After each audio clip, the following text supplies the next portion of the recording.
Purvanchal Bihar front जो दिल्ली से लेकर बंगाल की खाड़ी तक जो लोग दिल्ली में आकर के वर्षों से रह रहे हैं, कई पीढ़ी से, आज ये उनकी मीटिंग चल रही है कि अभी तक भीख रहा है, भीख भागीदारी नहीं होती है, सत्ता में भागीदारी नहीं होता है। तो आज जो भी आज सरकार है, अरविंद केजरीवाल जी की सरकार और इसके पूर्व की भी सरकार जो थी, ये दोनों सरकार में कोई अंतर नहीं है। आज तक दिल्ली की जो सरकार है, हमें अपने रिकॉर्ड पर, अपने रजिस्टर पर अभी तक हमें दिल्ली वासी नहीं समझी। दिल्ली के वासियों का जो सुविधा मिलता है वो हमारे उत्तर प्रदेश, बिहार और बंगाल के लोगों को यहाँ नहीं मिलता है। आप लोगों को आज बिहार फ्रंट की जो आपने जो मीटिंग की है, बिहार फ्रंट बनाया, जबकि देखा जाए तो बिहार के कई सारे नेता यहाँ पे आके प्रतिनिधित्व करते हैं, तो आप लोगों को अलग से बिहार फ्रंट बनाने की क्या जरूरत पड़ गई? देखिए, लोग नेतृत्व करते हैं, उत्तर प्रदेश के लोग नेतृत्व करते हैं। हम लोग सिर्फ बिहार का समस्या ये नहीं है, ये सिर्फ उत्तर प्रदेश का समस्या नहीं है, ये तमाम रहने वाले परप्रांतीय जो दूसरे प्रांत से आकर के छोटी सी दिल्ली को, यानी 4 राज्यों में दिल्ली का एनसीआर को बढ़ाने का काम किया। आज दिल्ली छोटी पड़ गई, हरियाणा में घुसना पड़ा, तो ये परप्रांतियों की वजह से। यहाँ आप देखिए, गुड़गांवा से लेकर के आप सोनीपत तक, पानीपत तक, आप देखिए पूरा दिल्ली है। आप देखिए, आप ये नई दिल्ली से लेकर के अगर आप चले जाइए पूरे ग्रेटर नोएडा और गाजियाबाद तक, जो उत्तर प्रदेश का हिस्सा बनता है, ये तमाम को दिल्ली बनाने का काम किया। अगर यहाँ आपने कोई आकर दिल्ली की राजधानी होने के नाते कोई फैक्ट्रियां लगाया, तो उस फैक्ट्रियों का मजदूर ये तमाम प्रांतीय लोग हैं दूसरे प्रदेशों से आकर। लेकिन आज तक यहाँ के लोगों को इंसाफ नहीं मिला, न्याय नहीं मिला। जैसा कि आपने मुझे प्रश्न किया कि यहाँ के बिहार, सवाल ये नहीं है कि कौन यहाँ सत्ता में रहा, कौन यहाँ सरकार में रहा, लेकिन सरकार की जो पॉलिसी आज के 50 साल पहले थी, आज भी वही पॉलिसी है। केजरीवाल जी ने भी कहा था, बड़ा मजबूती से उठाया था सर ये सवाल को, जब अन्ना आंदोलन हो रहा था, कि हम रिक्शे वालों के लिए काम करना चाहते हैं, हम टमटम वालों के लिए काम करना चाहते हैं, हम ऑटो वाले के लिए काम करना चाहते हैं। ये तमाम परप्रांतीय है, खोमचा वाले, ये तमाम फुटपाथ पर रहने वाले लोग। लेकिन आज भी दिल्ली के अंदर मतदान तो कर लेता है, वोट कर लेता है, लेकिन वोट देने के बाद जो दिल्ली वासियों को सुविधा मिलती है, वो सुविधा आज तक परप्रांतियों को नहीं मिला, हमारे लोगों को नहीं मिला। आप लोगों की जो पार्टियां हैं, वो किस मैनिफेस्टो के तहत चुनाव के लिए? देखिए, हमारी कोई पार्टी नहीं है, हम लोग एक सामाजिक संगठन है, और ये सामाजिक संगठन जो बनाया गया है, ये परप्रांतीय लोगों की संगठन है। और हम कह रहे हैं कि आप मुझे परप्रांतीय मत समझो, आप अगर परप्रांतीय समझोगे तो आप बड़े मुश्किल में फंस जाओगे।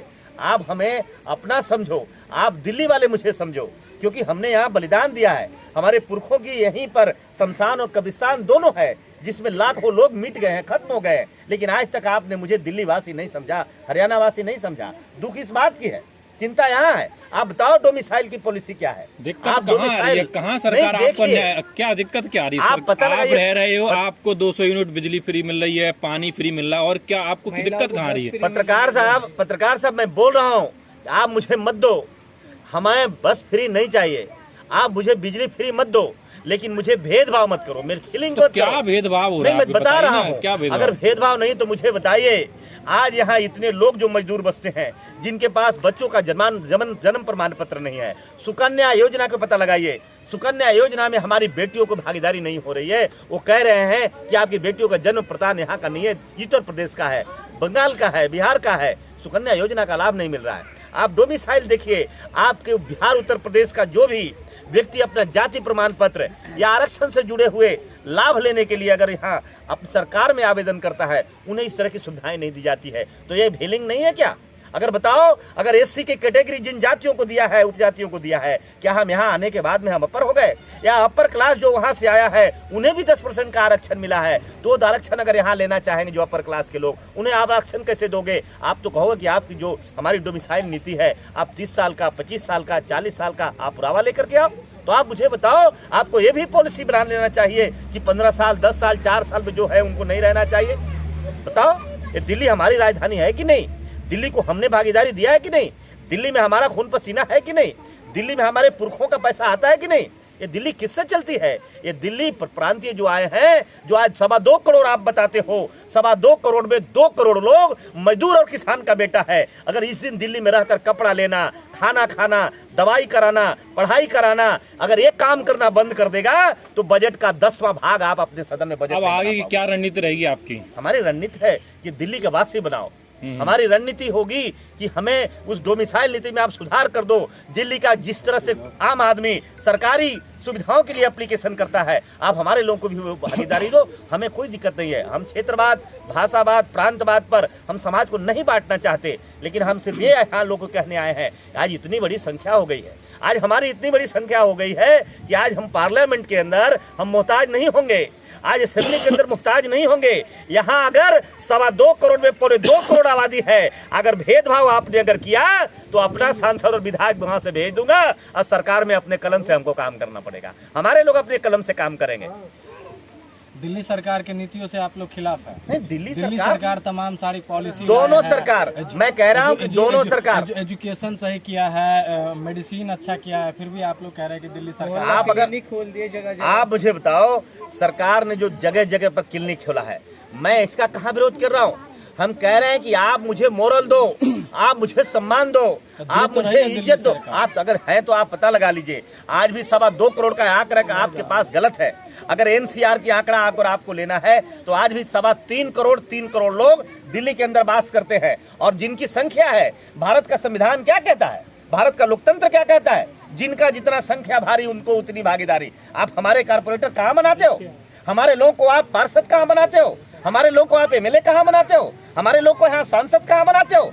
आप 1-2 लोगों को ला करके, उनको दल्ला बना करके, उनको आगे करके दिखा करके और हमारे वोटों को आप हरण करते हो। ये संविधान के विरुद्ध काम है। दिल्ली सरकार कहती है कि ये आम आदमी पार्टी है, आम लोगों के लिए। मैं किसी पार्टी का, मैं किसी नेता का मैं विरोध नहीं कर रहा हूं, मैं सरकार के व्यवस्था का विरोध कर रहा हूं और हमारा विरोध जारी रहेगा। और हम तमाम लोग जो हमारी ऑर्गेनाइजेशन बनी है, हमारी जो संगठन बनी है, ये तमाम लोग हम एकजुट होकर के, अगर आप नहीं मानेंगे, आप 10,000 की भीड़ से मानते हैं, आप 15,000 की भीड़ से मानते हैं, आप अन्ना हजारे की भीड़ से मानते हैं, किसान आंदोलन की भीड़ से मांगते हैं, तो भीड़ के हमारे पास कमी नहीं है। अगर 5% हम पूर्वांचल बिहार के लोगों को खड़ा कर दूंगा तो आपकी सरकार नहीं चलने वाली, दिल्ली नहीं चलने वाली है।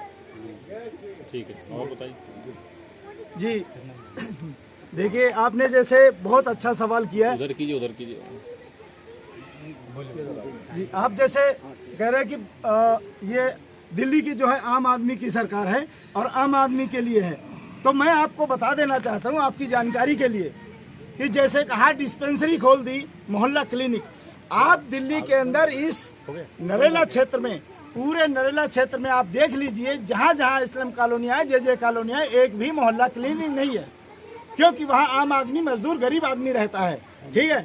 दूसरा, आपने बताया शिक्षा बहुत बढ़िया कर दी है। शिक्षा बहुत बढ़िया कर दी। आपको पता नहीं होगा कि आप जाइए सोनिया बिहार में स्कूल में, आपने देखा होगा, आप जैसे पत्रकार गए थे, एक स्कूल में हजारों की संख्या में बच्चे जहाँ बैठ नहीं पाते, खड़े नहीं, शिफ्टों में जा रहे थे। और ये जो बड़ी बड़ी इमारतें बनी हैं, इसमें 6ठी क्लास से लेकर के आप वहाँ पे जाइए, एडमिशन कराइए। कहते 40 बच्चों का एडमिशन हो सकता है, उसके बाद जगह नहीं है। हमने यहाँ से लेकर के ऊपर उच्च अधिकारी शिक्षा विभाग में कहा, कहते जी हमारे पास जगह नहीं है, इससे नहीं हो सकता। तो कहाँ आम आदमी पार्टी की सरकार है?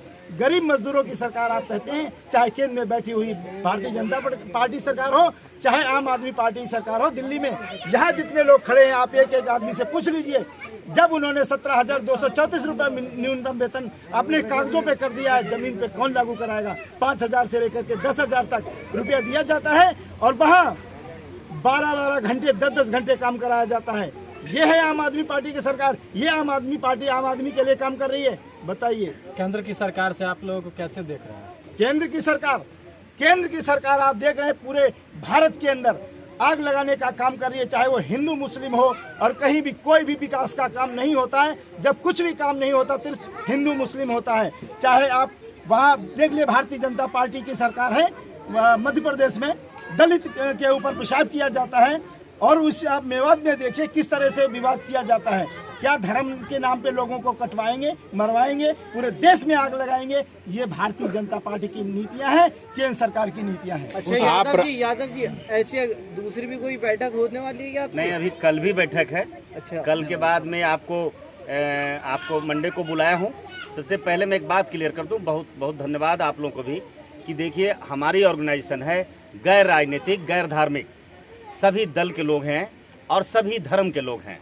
तो हमसे सवाल मत पूछिए कि केंद्र की सरकार और राज्य की सरकार, हमें पार्टी के नाम नहीं ले सकते, हम जवाब नहीं दे सकते हैं, क्योंकि इसमें बहुत सारे लोग हैं उस पार्टी से जुड़े हैं और बहुत सारे लोग हैं जो अलग धर्म से जुड़े हैं। तो न हम किसी धर्म को काउंटर कर सकते हैं और न हम किसी पार्टी को काउंटर कर सकते हैं। सरकार हमारे साथ नाइंसाफी कर रही है, समाज हमारे साथ सौतेला व्यवहार कर रही है, अपना बेटा नहीं समझ रहा है।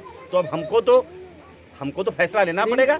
बड़े चालाक होते हैं इस दौर के कातिल, कत्ल करके पूछता है कफन किसका है। मैं चाहूंगा, देखिए हमारे सामने हमारे युवा नेता और हमारे ऑर्गेनाइजेशन के जो आज का आयोजन में का वर्किंग प्रेसिडेंट हैं हमारे कुशवाहा जी हैं। मैं चाहता हूं उनके विचार आप लें। अजय जी कहाँ हैं? अजय जी, आइए राम पुकार जी। जैसे कि आप लोग देश के चौथे स्तंभ हैं, आपने क्वेश्चन किया कि आम आदमी पार्टी किसी खास आदमी पार्टी की सरकार है।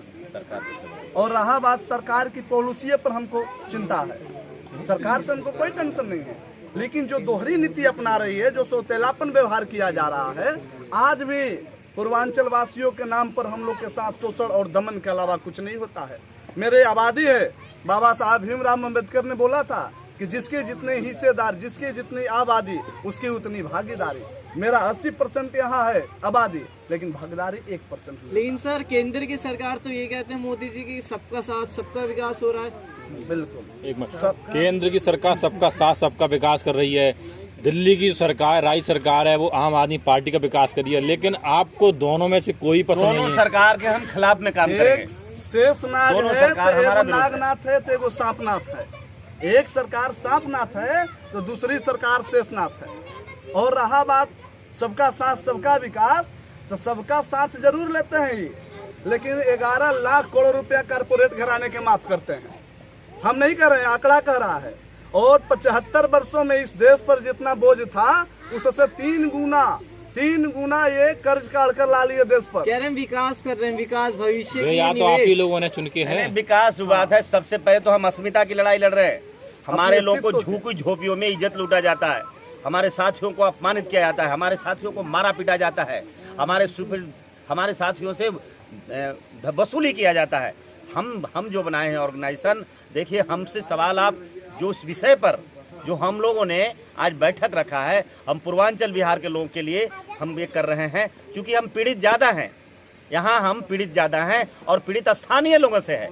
तो यह स्थानीय लोगों के विरुद्ध हम लड़ाई लड़ रहे हैं, और हम लड़ाई लड़ रहे हैं लोकतंत्र के माध्यम से, लोकतंत्र के तरीका से, लोकतंत्र के जो भी हमारा अधिकार दिया हम उसके तहत लड़ रहे हैं। मामला वो नहीं है, मामला हमारे पास नहीं है कि कौन पार्टी की क्या भूमिका है। हमारे मामला सिर्फ और सिर्फ है कि जो भी सरकार है, ये दोनों सरकार सांपनाथ और नागनाथ है। ये दोनों सरकार का हमारे मसले पर दोनों का कांधा मिला हुआ है, दोनों गलबहियां लगाए हुए हैं। ये दोनों लोग हमारे मिल करके शोषण कर रहे हैं और हमारा कोई विकास नहीं हो रहा है। आप देखिए आज भी ये जे कॉलोनी बोला जाता है, आज भी हमारे लोगों की जो कॉलोनी है जिसको जे बोल रहे हैं, झुग्गी झोपड़ी जिसको बोलते हैं, फुल फॉर्म उसका है झुग्गी झोपड़ी। तो झुग्गी झोपड़ी सरकार बनाई है।